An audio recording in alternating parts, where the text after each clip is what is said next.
que colisionaron lamentablemente con el saldo fatal. 2 muertos, 2 personas que circulaban en uno de los vehículos proveniente de Carmen de Areco.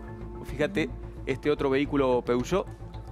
Insisto, 2 muertos y 2 heridos graves fue el saldo de este choque fatal. Siempre que hablamos de un choque fatal, hablamos de la posibilidad de víctimas. Me refiero al choque frontal, no al choque fatal.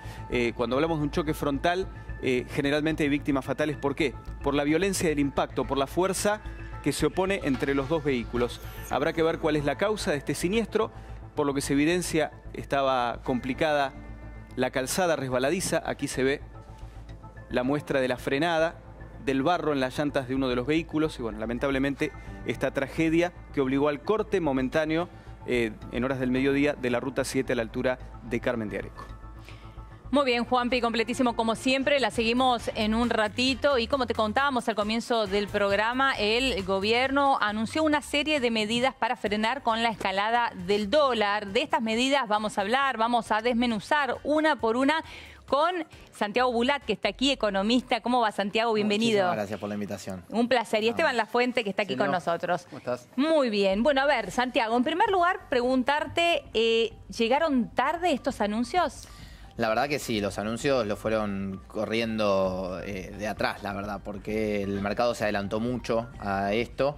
¿Era algo esperable o no era esperable? En algún momento era esperable. De hecho, tuviste la aplicación de la renta financiera, algo que ya se sabía que iba a suceder, ya tenía un tiempo en el cual iba a suceder, en el cual los fondos de afuera empezaron a ver que ya los rendimientos en pesos no eran tales si les empezara a implicar un impuesto, obviamente.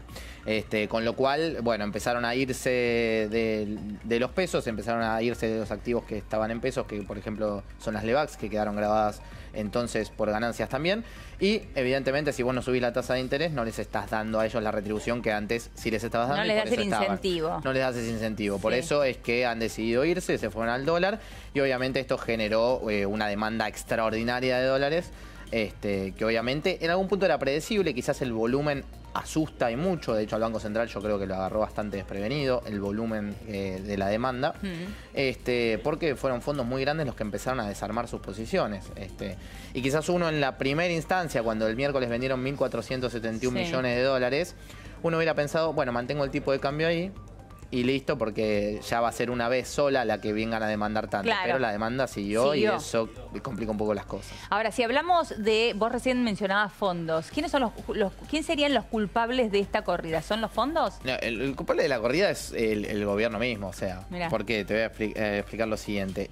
El Banco Central, cuando empieza a acumular esta cantidad de LEVAX enormes, que es para sacar pesos de circulación y así no fomentar la inflación, te promete pagar una determinada tasa de interés al final. Antes era, en algún momento en mayo llegó a ser 38%, en mayo del año pasado, digo, tasas muy altas, en las cuales a los fondos se vieron muy atraídos para venir a vender dólares, hacer esa tasa en pesos y volver a comprar dólares después.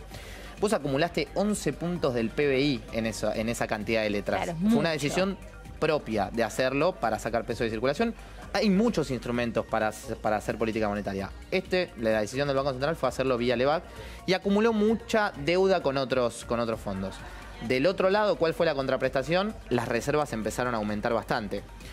Pero cuando vos te salían de un lugar, cuando te salían de las LEVAX, porque decían, esto ya no me interesa, obviamente van a ir a recomprar esos dólares. Claro. Entonces eso que en algún momento te había subido, automáticamente va a bajar. Pero eso entonces era esperable, en algún momento iba a pasar. Yo creo que el volumen que ellos vieron no era tan esperable, porque no esperaban que los fondos salieran tan de golpe. Todos juntos.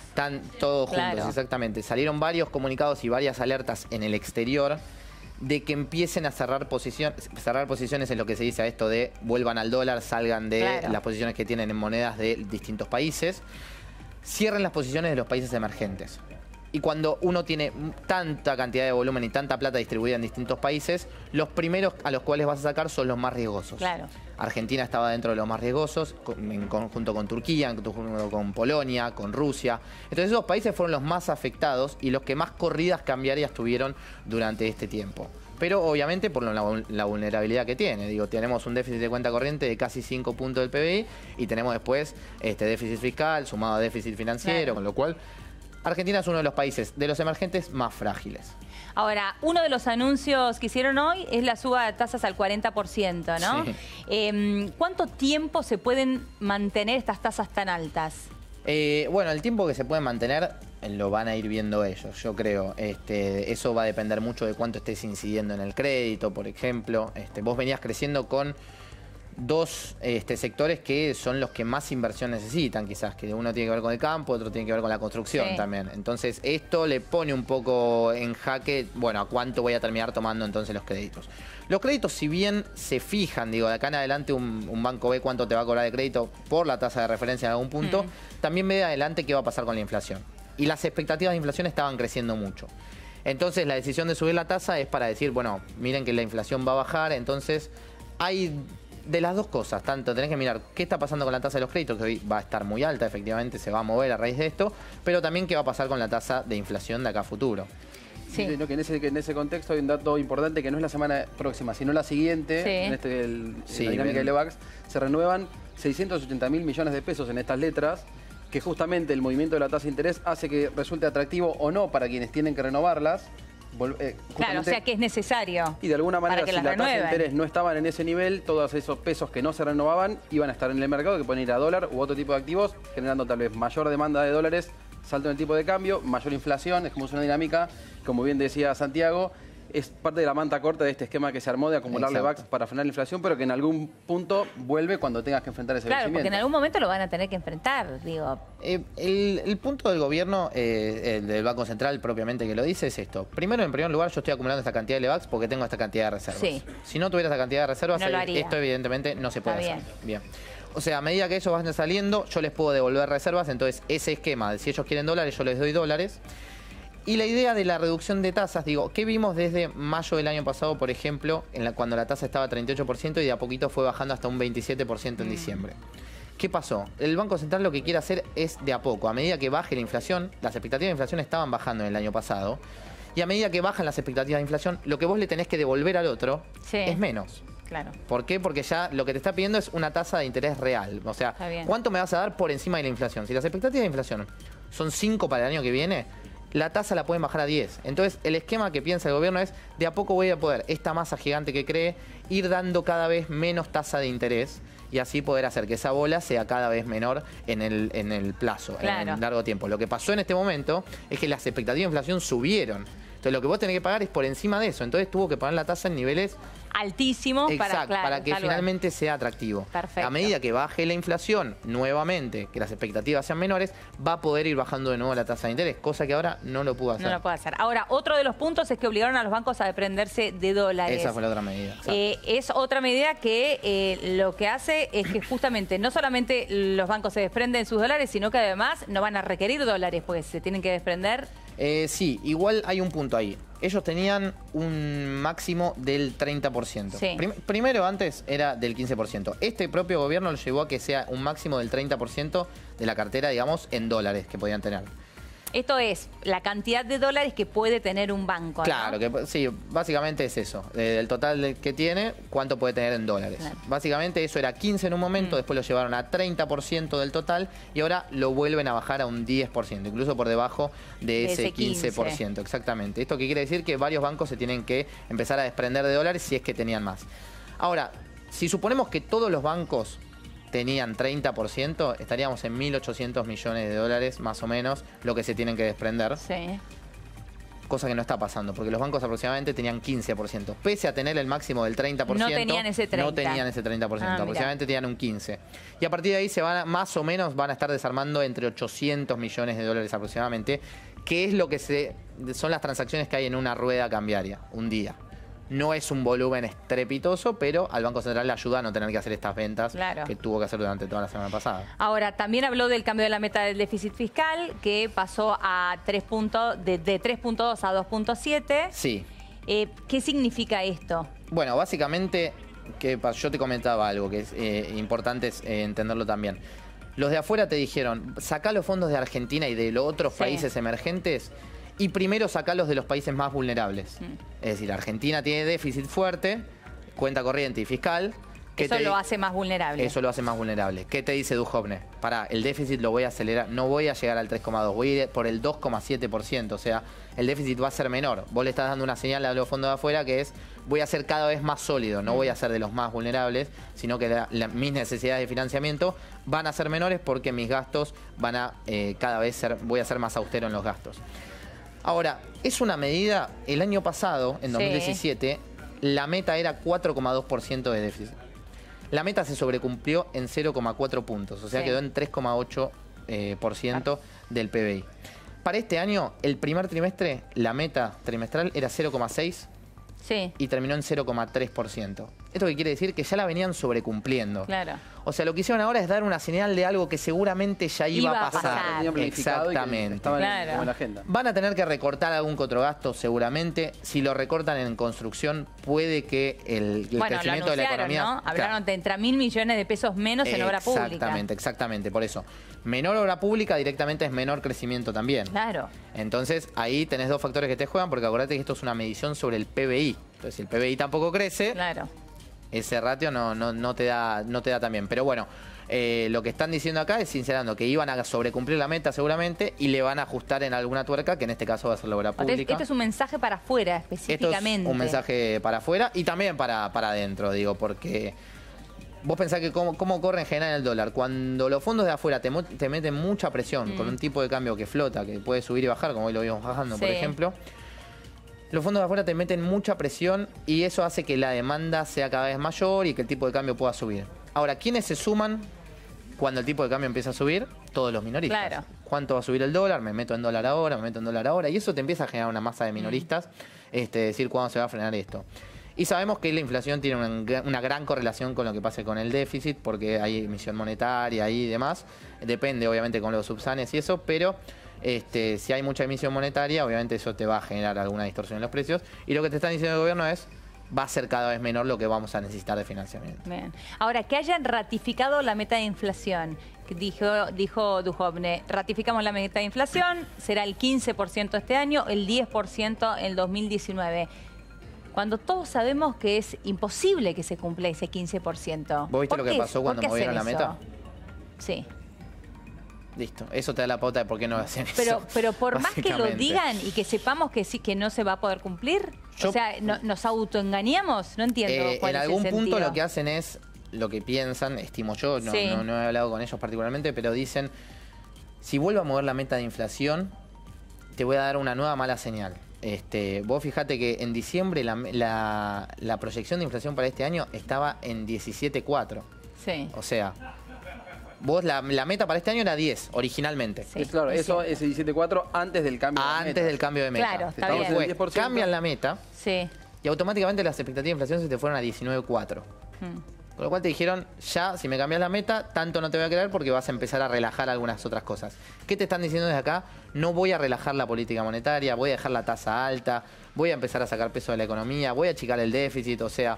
No voy a tocar la meta de inflación, pese a que ellas saben que no las van a cumplir. Lo que ellos te dicen ahora es como un objetivo de sendero. Es para hacia dónde vamos. Pero yo creo que no quieren volver a dar una señal de que no. Para mí la meta, desde un principio, la primera, la segunda, el cambio, todo estuvo mal puesto. ¿Por qué? Porque es una meta recontra ambiciosa. O sea, no hay economías que con metas de inflación hayan bajado la inflación en 4 años. Y menos en economías con distorsiones de precios relativos. O sea, que vos tenés que subir tarifas, por ejemplo. O sea, que una inflación como la que tiene Argentina se baja mucho más lento. En 8 años, 9 años son los procesos, exactamente. Y en todos los procesos hay algo particular. En algunos hubo cambios de meta, como hizo el gobierno, pero hubo uno. Un cambio de meta. Que a partir de ahí se empezó a cumplir. Este gobierno ya seguramente tenga que en algún momento, si tiene la reelección, o sea, no sé en qué momento lo hará, pero decir... Estamos acá parados, la verdad que no vamos a cumplir. El sendero nuevo, realista, va a ser a partir de ahora. Yo no creo que sea el momento para hacerlo, sinceramente, ahora. Me parece que está bien la decisión de no hacerlo, pero siento que en algún momento lo van a tener que hacer porque vos no podés coordinar las expectativas de toda la economía. Vos no podés decirle al trabajador, te voy a aumentar 15% el salario, si ya sabemos que la expectativa está en cualquier lado. Claro. Entonces, Las expectativas tienen que tender a coordinar y yo creo que en algún momento se van a tener que sentar a rever realmente cómo puede ser una desinflación con metas de inflación. Sin cambiar las expectativas y siguen diciendo lo mismo, más allá de que no lo vayan a cambiar. Claro, por eso yo creo que ahora no lo van a cambiar, pero en algún momento sí van a tener que sentarse, ponerle cuando empiece el año que viene para decir, en 2019 la cumplo por lo menos, te digo el 15, pero lo voy a cumplir, y vayan todo ahí. Descreer dos veces seguidas del Banco Central es un problema en la credibilidad que tiene el banco. Entonces, hay que seguirlo de cerca. Ahora, con una tasa tan alta, ¿puede crecer la economía? ¿Sí o no? Puede crecer la economía, sí. Puede crecer. Puede crecer la economía. Le vas a poner un freno a algunas actividades, sí. Pero no deja exclusivamente de crecer la economía por tasas altas. Esto no es así, no está aprobado, digamos. Sí. Pero sí le pones freno a muchas actividades que dependen del crédito. Principalmente el afectado acá va a ser el crédito. Obviamente las tasas a las cuales uno se financia distintos proyectos. Claro, pero a la hora de elegir en invertir en algún emprendimiento, en alguna empresa o invertir en... Y depende... ¿En letras vas a ir por las letras? Depende de qué rubro y depende de cómo estés posicionado. Yo no creo que alguien que tenga una fábrica diga, che, dejo todo de la fábrica y me pongo a invertir en Levax y despido todo. No, ¿viste? Seguro. Como los procesos no son tan así, tan lineales. Hay algo de lo que decís y quizás lo que hacen es si teníamos 100.000 pesos para destinar a tal inversión, seguramente lo hagamos algo más chico y pongamos 30% de eso en Levax, que nos va a dar un buen rendimiento, y el resto lo seguimos destinando. Por ejemplo, las obras PPP, el gobierno la economía viene creciendo por la construcción. Es la participación público-privada. Exactamente. Hasta ahora no lo teníamos eso y era mucho del Estado. Sí. Veníamos creciendo por construcción, que era muy fomentada por obra pública, y ahora la apuesta fuerte es PPP. Los sobres de la PPP ya están cerrados, o sea, ya económica, ya están. Las formas de financiamiento ya están para esta primera parte, por lo menos. Y además hay mucho fondeo externo. Entonces también van a buscar fondeo afuera estas empresas. Son empresas enormes las que hacen PPP, no son empresas chiquitas de acá. Claro. Entonces la construcción no es que se va a dejar de mover exclusivamente porque suba la tasa de interés. Pero hay otras actividades que sí, como te digo, lo pueden ver a la hora de sacar un crédito a una pyme y seguramente se le empieza a complicar. Última, ¿qué va a pasar de ayer a hoy? Ya tuvimos una baja, pensamos que iba a ser más sensible la baja por ahí en el día de hoy, por lo menos me pasó a mí. Pero ¿qué va a pasar la semana que viene, de acá en adelante? Para la gente que está mirando y dice, bueno, ayer estuve agarrándome la cabeza porque cambiaron las formas, los temas en mi crédito, porque tengo que poner más plata ahora y demás, que es lo que hablábamos hace un ratito con Sofía. ¿Qué va a pasar la semana que viene? Bueno, ¿qué podemos esperar que pase la semana que viene? Yo creo que el Banco Central acaba de tomar la autonomía de manejar la política monetaria y manejar el tipo de cambio también.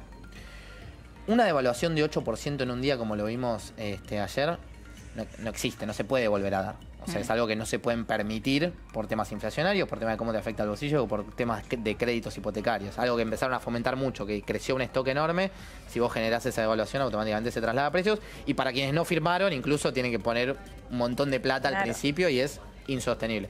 Con lo cual, algo así no va a volver a pasar y el Banco Central tiene reservas como para que no pase. Además, los fondos de afuera ya se fueron bastantes. O sea, no es que esta corrida puede ser hacia el infinito porque la plata que ya estaba destinada ahí se empezó a ir. Y hoy estar en pesos resulta muy atractivo. Pensá que 40% de tasa de interés es mucho. Y eso puede alimentar también que esos fondos que se fueron, que se fueron los pesos, puedan volver. Que puedan volver buscando ese atractivo del retorno. Va a depender mucho de Estados Unidos. Hoy Estados Unidos reveló un dato que es muy importante. 3,9% dio el desempleo. El desempleo venía en 4,1 y era un récord histórico. Hace 20 años que no venía un desempleo tan bajo. Y ahora que le dé 3,9% hace que la tasa de interés de Estados Unidos pueda subir todavía más aceleradamente de lo que uno hubiera esperado. ¿Y qué hace? Cuando Estados Unidos sube la tasa de interés, automáticamente es un país seguro, en el cual no tuvo estos casos de default y demás. Claro, exactamente, se fortalece el dólar. Con lo cual ahí vamos a tener que ver qué pasa en el mundo, porque las monedas de otros países se venían devaluando al tiempo que Argentina le pegaba el tipo de cambio para que se quede, para que se quede, para que se quede, y en un momento lo corrieron, lo barrieron. Claro, basta. Basta, no me vas a sostener más esto. Y además se dio cuenta Argentina también que lo estaba regalando. Digo, si vos le vendés a 20,5, los tipos dicen, cerremos todo en Argentina porque nos están regalando el dólar. Y después yo me lo voy a